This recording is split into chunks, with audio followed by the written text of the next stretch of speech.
A little more on the theme of how to observe Advent.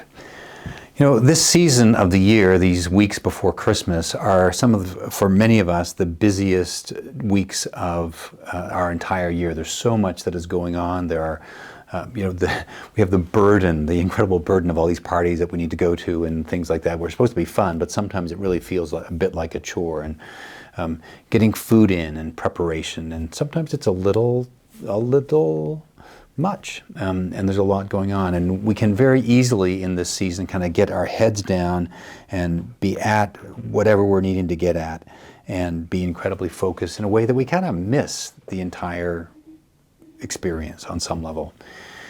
So things that we might do in Advent, I'm loath to say, here's something else that you might do in Advent, because it's just adding something else into the huge pile of things that I should do. So I want to make a little suggestion of something that really comes out of the lesson that was on the first Sunday of Advent this year in Luke's Gospel, the Gospel reading.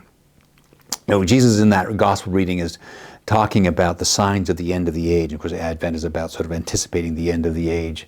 And there are, of course, a lot of kind of disastrous signs. There are earthquakes, and there's signs in the heavens, and there's persecution, and there's destruction of Jerusalem predicted. So there's a lot of chaos in the middle of this. And I'm not going to compare, of course, the busyness of Advent and needing to go to parties to sort of that kind of chaos.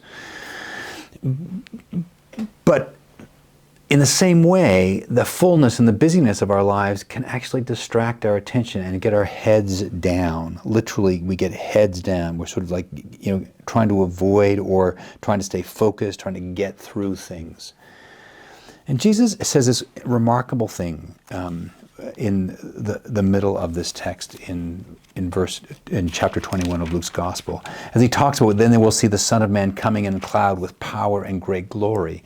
And he says this, now when these things begin to take place, what he says to the people is, don't sort of get your head down and, focused and keep going. He says, straighten up and raise your head because your redemption is drawing near. In the middle of chaos in our lives, whether it's the chaos of fun things like getting ready for Christmas, or other kinds of chaos that are not so fun, that are incredibly burdensome in our lives, this invitation to Jesus is a simple one. It's not adding a particular practice that we need to get into in a new way, or adding something else into our life to make it more burdensome, more difficult.